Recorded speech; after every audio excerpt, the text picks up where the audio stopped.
शायद अगर मैंने स्कूल टाइम में कोरियन एंड चाइनीज़ ड्रामा देखे होते तो मैं सिर्फ मार्क्स ही नहीं, अपनी कॉन्फिडेंस और पर्सनालिटी भी इम्प्रूव कर पाती। कॉलेज टाइम में जब मैंने ये ड्रामा देखे तो मेरी study mindset, fashion sense, self love और सेल्फ कॉन्फिडेंस सब चेंज हो गया। अगर आप भी खुद को इम्प्रूव करना चाहते हो तो ये वीडियो आपके लिए है। मैंने इस वीडियो के सारे टॉपिक्स को 4 कैटेगरीज में डिवाइड किए हैं, जिसमें से नंबर 3 मेरी पर्सनल फेवरेट है, तो एंड तक देखना बिल्कुल ना भूले। स्टडी इम्प्रूव करने के लिए सबसे पहले हमारे माइंड में सिर्फ एक ही चीज़ होनी चाहिए, मुझे पढ़ाई करनी है, मुझे पढ़ाई करनी है, चाहे मन करे या ना करे। जब ये थॉट क्लियर हो जाता है तभी पढ़ाई पॉसिबल होती है। चाइनीज़ ड्रामा में मैंने चीज़ नोटिस की, जब भी स्टूडेंट्स पढ़ने बैठते हैं, चाहे क्लास हो, लाइब्रेरी हो या घर हो, वो पहले अपनी डेस्क सेट करते हैं, जैसे कि book, notebook, pencil case, pen, highlighter, water bottle, सभी ज़रूरत की चीज़ सामने, ताकि बीच बीच में उठना ना पड़े और फोकस पढ़ाई से न टूटे।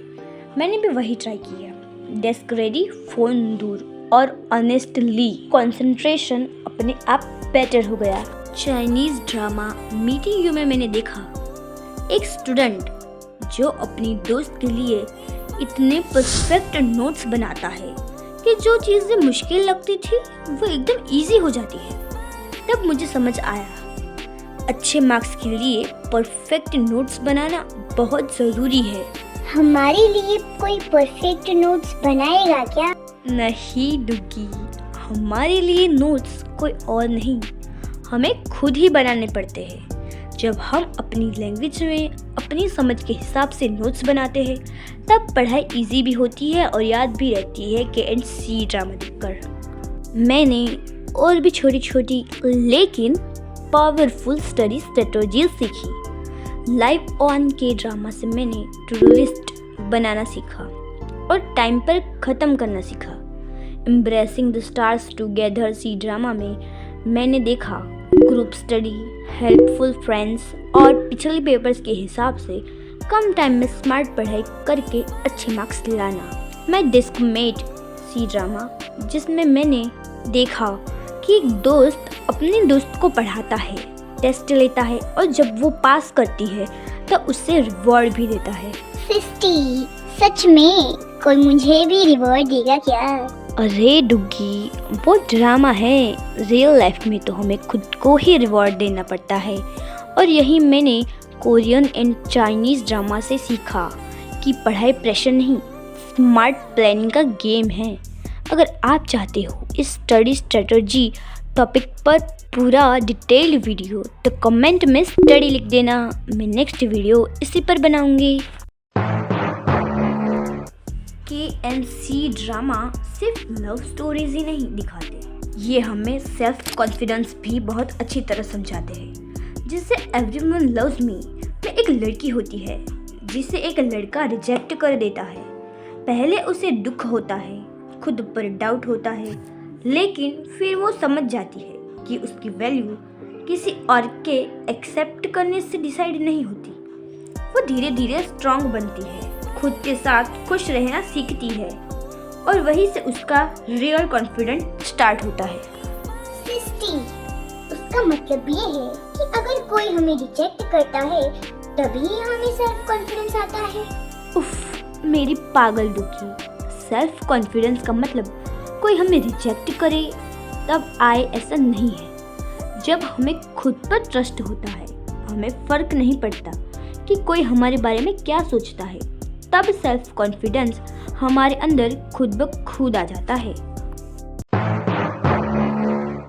कोरियन एंड चाइनीज़ ड्रामा का फैशन सिर्फ स्टाइलिश दिखना नहीं सिखाता, बल्कि अपनी बॉडी शेप के हिसाब से अच्छा लगना सिखाता है।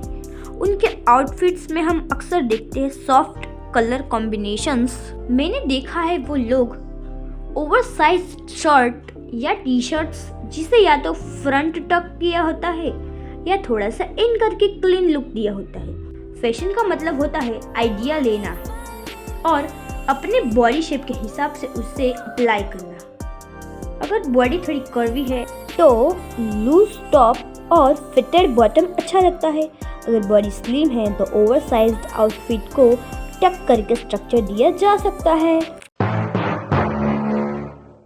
कोरियन एंड चाइनीज ड्रामा हमें खुद से प्यार करना भी सिखाते हैं। इन ड्रामास में लड़की हमेशा परफेक्ट नहीं होती, कभी कंफ्यूज्ड होती है, कभी हार जाती है, कभी खुद पर डाउट करती है, लेकिन धीरे धीरे वो ये समझ जाती है कि सेल्फ लव का मतलब परफेक्ट बनना नहीं होता।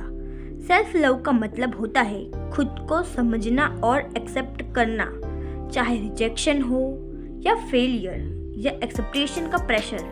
वह खुद को ब्लेम करना छोड़ देती है, अपनी खुशी खुद बनाना सीख जाती है और वहीं से उसकी रियल ग्रोथ स्टार्ट होती है। कोरियन एंड चाइनीज ड्रामा हमें ये याद दिलाते हैं कि जब हम खुद से प्यार करते हैं तभी दुनिया का प्यार भी मीनिंगफुल लगता है।